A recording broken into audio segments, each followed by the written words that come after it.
Olá, está no ar mais uma edição do Link CNJ. Aqui você acompanha assuntos da justiça que impactam o seu dia a dia em reportagens e conversas exclusivas com personalidades do mundo jurídico. E hoje vamos falar sobre uma iniciativa do CNJ para corrigir uma prática que já causou e ainda causa inúmeras injustiças no Brasil: o reconhecimento mal feito de suspeitos de crimes.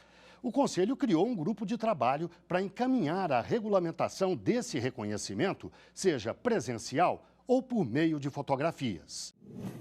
Jefferson foi preso suspeito de ter roubado um celular. Ele passou uma semana na cadeia por engano. Os piores dias da minha vida.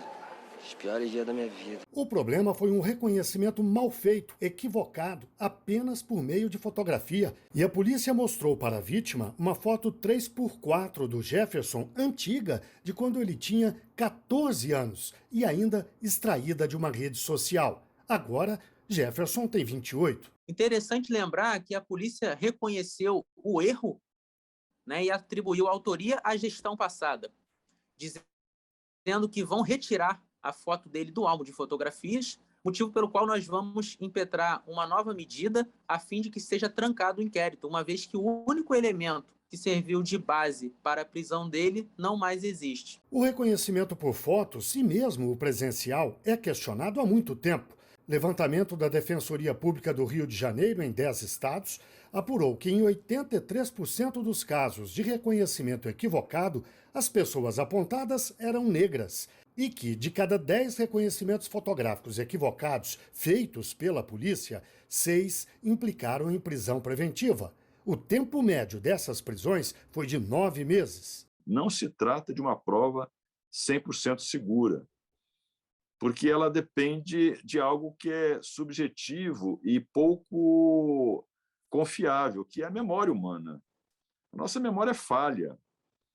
Isso, inclusive, por conta de vários fatores, não só pela capacidade de cada um de armazenar fatos ou acontecimentos de que tenha sido vítima, né, por exemplo, mas também depende do tempo transcorrido entre o fato e o reconhecimento. Depende da emoção que marcou aquele momento, pode ter sido traumático, depende da própria capacidade, né, em razão da idade, enfim, das condições até momentâneas daquela pessoa em fazer o reconhecimento. Existem injunções de natureza moral, psíquica, econômica. Existe, às vezes, uma indução também feita, eventualmente, por uma autoridade policial que deseja ardentemente esclarecer um crime e talvez acabe influenciando a vítima a realizar aquele reconhecimento equívoco, né? O pior é que, na maioria das vezes, os procedimentos nem obedeciam ao artigo 226 do Código de Processo Penal, que determina, antes do reconhecimento, a vítima do crime precisa descrever o suspeito, e esse suspeito deverá ser colocado ao lado de outras pessoas com características semelhantes. O basta aos erros e às injustiças começou com uma sentença do Superior Tribunal de Justiça há quase um ano. Em outubro do ano passado, 2020, a sexta turma operou uma mudança nessa jurisprudência e decidimos que não mais se aceitaria como válidas essas provas obtidas irregularmente. E determinamos, entre outras providências, a comunicação da decisão ao Conselho Nacional de Justiça, que, por sua vez, também já vinha sendo solicitado por representantes de entidades civis, como, por exemplo, o Innocence Project do Brasil, a colaborar nessa tentativa de modificar o quadro dramático que temos visto resulta na condenação de muitos inocentes. A modificação do quadro inclui a criação de um grupo de trabalho para propor mudanças nos procedimentos e até na lei. O grupo tem 26 integrantes, incluindo ONGs, representantes do Judiciário, do Ministério Público, da Defensoria e da Polícia. Então, nós enfrentaremos questões como a própria necessidade de normatizar isso no âmbito do Conselho Nacional de Justiça. Talvez proponhamos algum projeto de lei para alteração do Código de Processo Penal. Também vamos estudar a possibilidade de publicação de um manual ou de instruções, ou, enfim, material que possa servir de auxílio a juízes de todo o Brasil para que melhor avaliem essa prova, né? E outras propostas que o grupo é livre para apresentar, né? São profissionais muito experientes, cada um com uma área específica de conhecimento. Temos representantes também de institutos, de ONGs, de modo que será um diálogo, creio, muito produtivo. O grupo de trabalho deve apresentar uma proposta de diretrizes em 180 dias. A ideia central é modernizar, civilizar um procedimento do século passado e que já causou inúmeras injustiças. O que se trata aqui é de uma regra de civilidade, uma regra de cidadania, uma regra de racionalidade. Quando se trata de um processo penal cujo resultado, invariavelmente, ou pelo menos quando se obtém uma condenação, é a retirada de um dos bens mais preciosos, talvez o mais precioso de todos nós após a vida, que é a liberdade, nós precisamos ser muito criteriosos. Não podemos nos acomodar com uma regra que data de 80 anos, uma regra que foi editada no momento político, social do Brasil totalmente diferente do atual. E vamos além, vamos avançar um pouco mais nesse assunto. Eu converso agora online com William Weber Seconello, psicólogo, pesquisador e professor, e também com Dora Cavalcante, advogada criminalista e diretora do Innocence Project Brasil. Muito obrigado aos dois pela participação no Link CNJ. Eu começo com uma pergunta para a professora Dora. Eu sei que esse grupo de trabalho instituído pelo CNJ é resultado de um documento que foi elaborado, se não me engano, pelo próprio projeto ao qual a senhora está ligada e por outras duas partes. A senhora pode nos explicar o que é exatamente esse documento, essa história? Sim, acreditamos que com essa iniciativa o CNJ deu um passo fundamental, realmente importante, para evitar a condenação de pessoas inocentes. E como é que nós chegamos a esse passo? Em junho deste ano, o Innocence Project Brasil, juntamente com o CPEC, Centro de Pesquisas em Criminologia da Faculdade de Direito da USP, também o Instituto de Defesa do Direito de Defesa, o IDDD, encaminhou um ofício ao CNJ justamente relatando os avanços, né, que os nossos tribunais fizeram em termos de interpretação das regras e do valor de reconhecimento de pessoas na órbita do processo penal. E eu fico muito feliz realmente de dar esse passo e já destaco aqui a importância do trabalho do meu colega de hoje, o Dr. William Seconello, da professora Lilian Stein, neste desenvolvimento. O que nós fizemos? É um ofício em que a gente procurou congregar os principais elementos que levaram o Superior Tribunal de Justiça, em outubro do ano passado, no julgamento do habeas corpus 598886, de relatoria do ministro Rogério Schietti, a transformar de forma paradigmática a forma de se analisar critérios de uma prova de reconhecimento. Então, buscando ser breve, essa alteração, ela incorporou o que hoje se sabe sobre a falibilidade da memória humana. Quando eu me formei, né, e ao longo dos anos, na jurisprudência e no direito em si, para todos os operadores do direito, a gente tinha a visão de que o reconhecimento de pessoas pela vítima ou por uma testemunha era uma prova extremamente segura, confiável. E nos últimos 20 anos, não só no Brasil, mas no mundo, nós aprendemos que a memória humana não funciona como uma câmera filmadora. E mais, que se a vítima é confrontada com o que a gente chama de uma exibição unipessoal, ou seja, a ela é exibida uma única foto, essa carga indutiva leva a números alarmantes de reconhecimentos que são, na verdade, falsos positivos. Então, ao incorporar essas novas balizas científicas, o Superior Tribunal de Justiça promoveu uma mudança histórica que vem sendo seguida por vários outros tribunais, já é o entendimento também da 5ª turma, não só da 6ª turma, e eu vou ter o maior prazer de conversar sobre esses avanços. E agora, né, com a criação desse grupo de trabalho, que envolve operadores do direito de todos os setores, não é, William? Então, nós da advocacia, defensores públicos, promotores de justiça, polícia civil, polícia militar, pesquisadores e, obviamente, em especial, representantes da magistratura de todos os segmentos, nós teremos esse debate a nível nacional para buscar realmente reverter condenações de inocentes e evitar que elas se repitam. Então, é muito importante o passo que está sendo dado agora. Professor William, o senhor tem pesquisas exatamente nesta área, em relação à capacidade das pessoas de se lembrarem, num momento como esse, de suspeitos. O senhor pode nos explicar por que o simples reconhecimento, o olhar uma pessoa, não quer dizer nada em muitas vezes? Quando tu olha um rosto de uma pessoa conhecida, a gente tende a lembrar. Mas aí a gente está falando de pessoas familiares. No caso de um suspeito, nós estamos geralmente falando de uma pessoa que foi vista uma vez só, em condições que dificultaram, muitas vezes, a visualização desse rosto. E aí, quando a gente vai fazer esse procedimento, a gente precisa cuidar da técnica. Porque, como a Dora bem apontou, o reconhecimento ele é uma fonte de injustiças, não só no Brasil, mas também no mundo.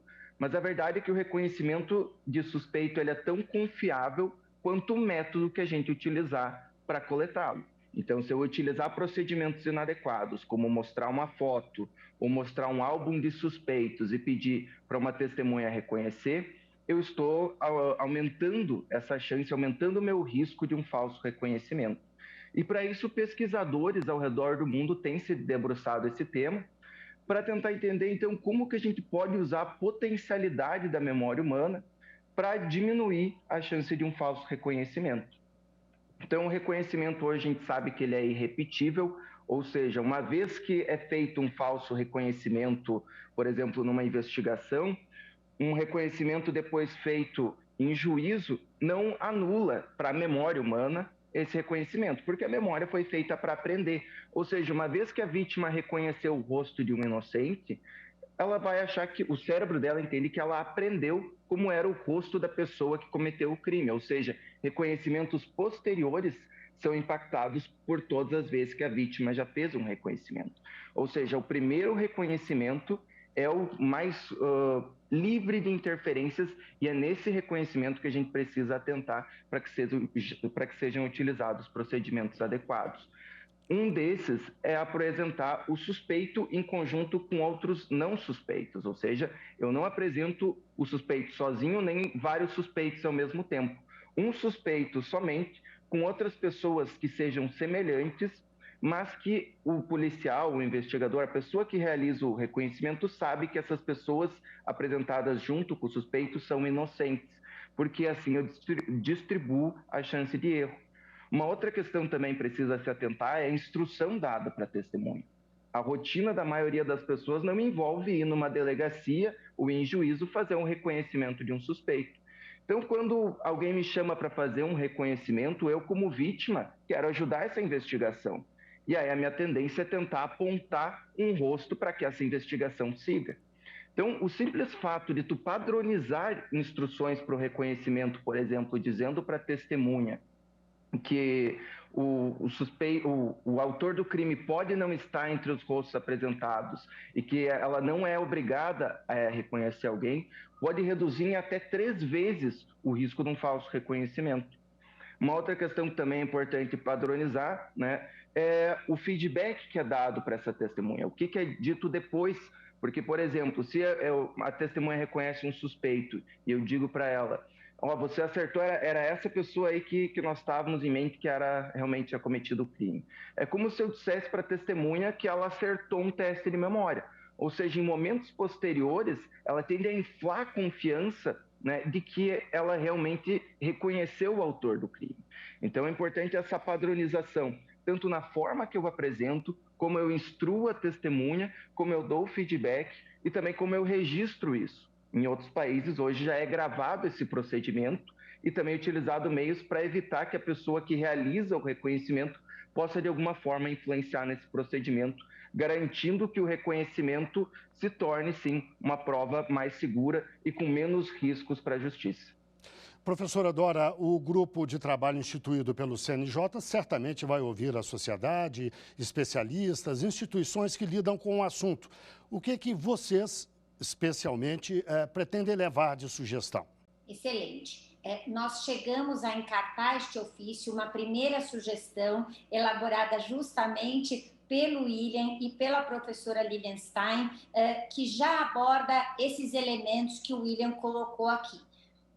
Sobre os cuidados que podem ser adotados no momento do reconhecimento, as instruções que devem ser dadas, a tranquilização de uma vítima de que se ela não consegue reconhecer, as investigações vão prosseguir, ou seja, um caso não é arquivado só porque a vítima não fez um reconhecimento positivo num primeiro momento, e muitos outros cuidados. Nós, e eu digo nós enquanto Innocence Project Brasil, e são várias as entidades que acho que nos últimos 2 anos conseguiram avançar em trazer para o centro do debate nacional essa problemática, né, do erro judiciário decorrente de um falso reconhecimento. Eu gosto de dizer que é uma coisa conjunta, inclusive com ampla participação da imprensa ao noticiar esses casos, né. Nós tivemos algumas vitórias muito significativas de mostrar o quanto, infelizmente, muitas vezes uma pessoa acaba na cadeia cumprindo pena com base em um único elemento, ou seja, em um único reconhecimento. Então, o que nós pretendemos levar? Estatísticas, dados que nós tínhamos antes deste trabalho, que é uma base nacional que funciona nos Estados Unidos, vamos dizer, compilando casos de inocentes que foram injustamente condenados e depois tiveram essa condenação revertida. Desde 1989, já são mais de 2.800 casos estudados e relatados nessa base nacional. Somando a isso os primeiros resultados de pesquisas realizadas no Brasil.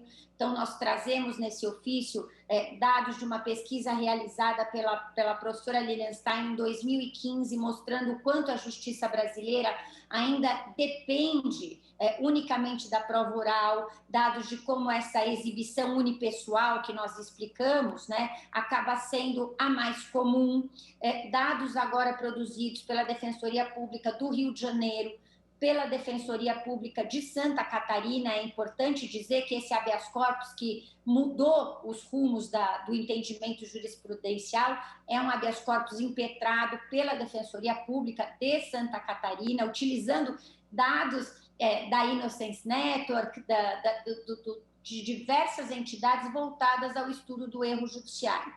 E aí, qual é a principal contribuição que a gente tenta colocar no debate, e acredito eu que já vem surtindo efeito? Na realidade, são 2 pontos, ambos muito simples, mas muito fundamentais para evitar uma condenação baseada num reconhecimento equivocado.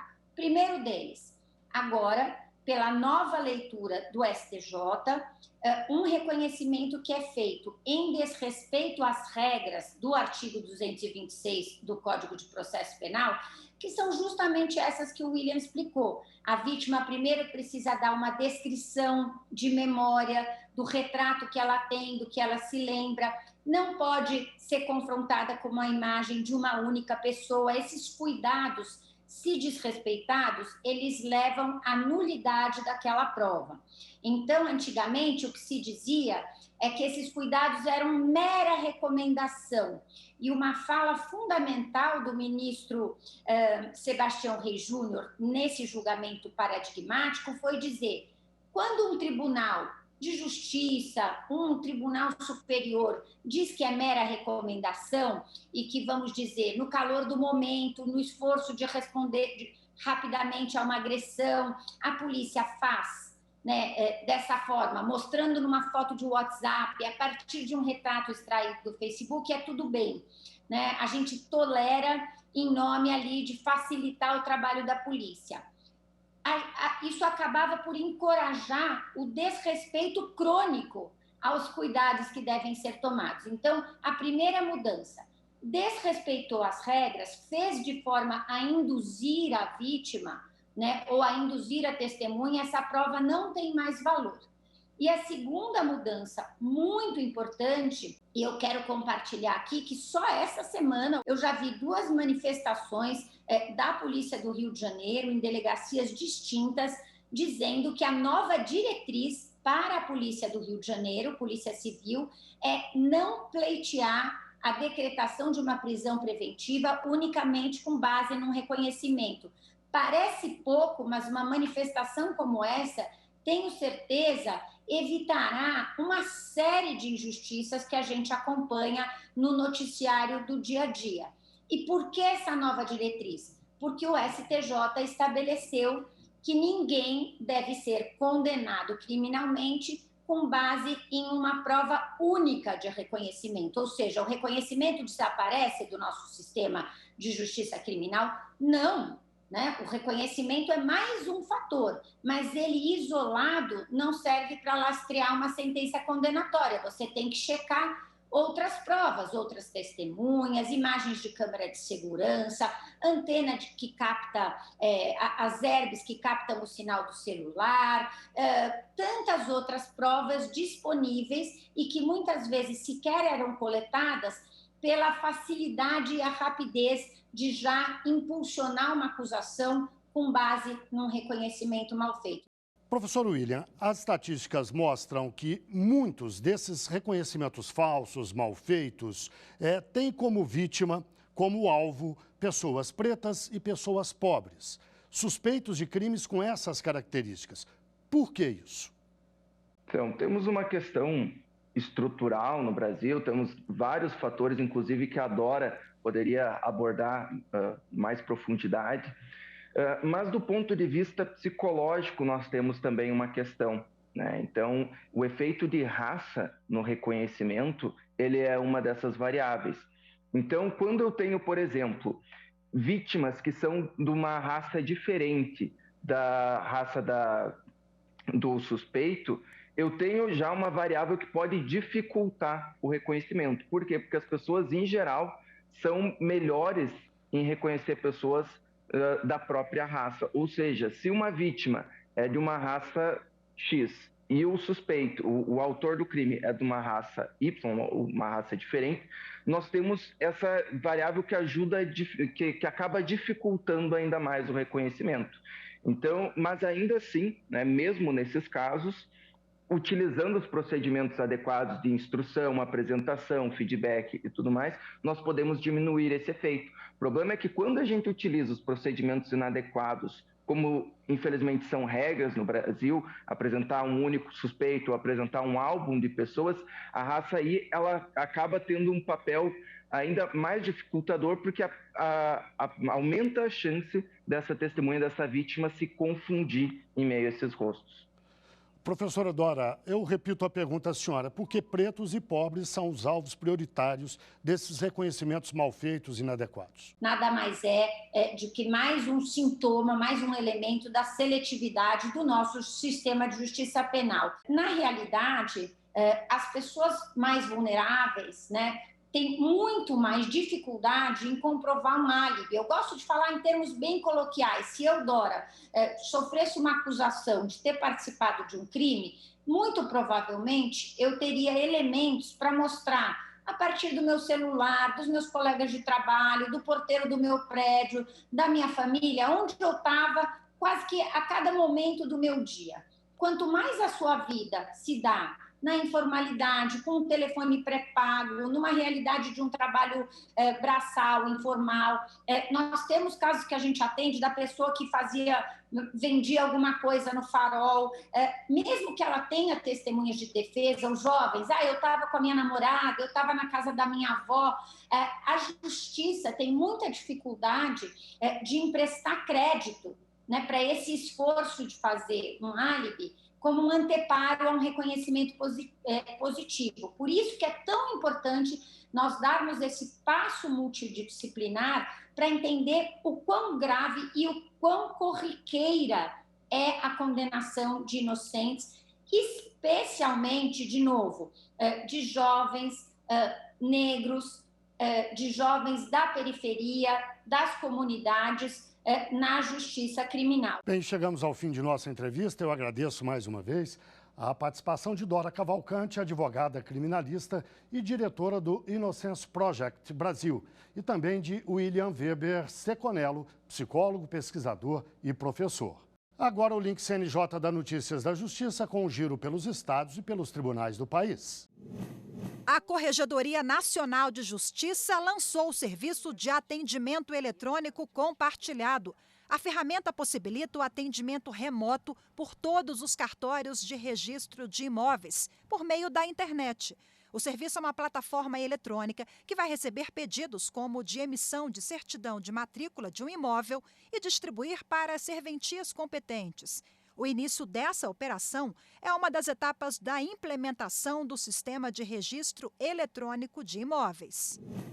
O Tribunal Regional Eleitoral de São Paulo aprovou uma resolução que institui o juízo 100% digital. Essa modalidade de tramitação de processos faz parte do programa Justiça 4.0 do CNJ e garante a prática de todos os atos processuais exclusivamente por meio eletrônico e remoto. O projeto vai começar pelos cartórios eleitorais da cidade de São Paulo. O atendimento no juízo 100% digital será feito durante o horário de expediente das zonas eleitorais. E quem ingressar com o processo pode optar ou não pelo sistema digital. O Tribunal de Justiça do Ceará aprovou uma resolução que institui a política de governança das contratações públicas. A medida tem regras para avaliar a eficácia das contratações, com aferição de resultados e da qualidade dos bens, obras e serviços contratados. E ainda estimula a interação com o mercado fornecedor para assegurar a justa competição, além do estímulo à inovação e à profissionalização.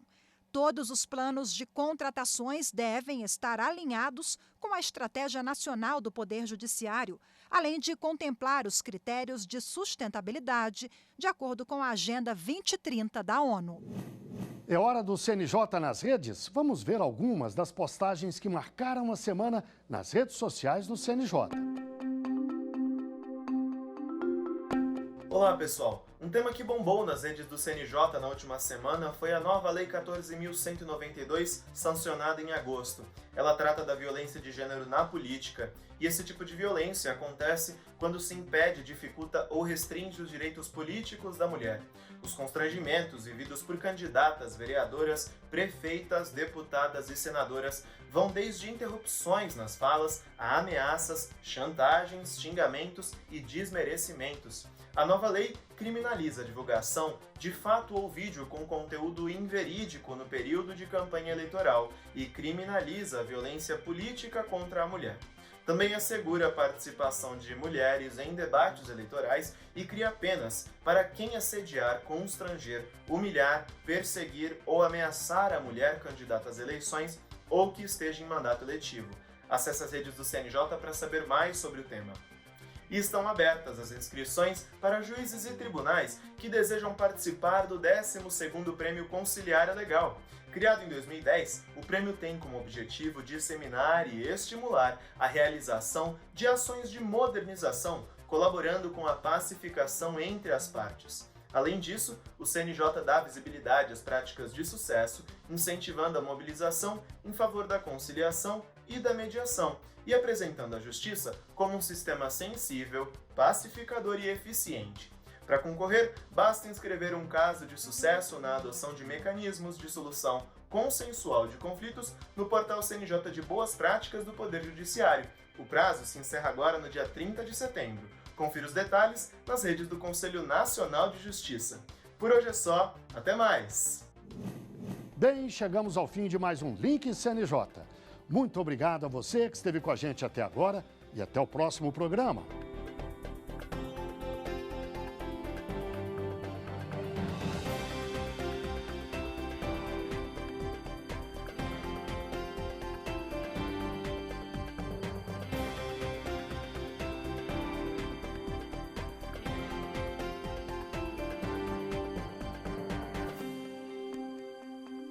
Tchau!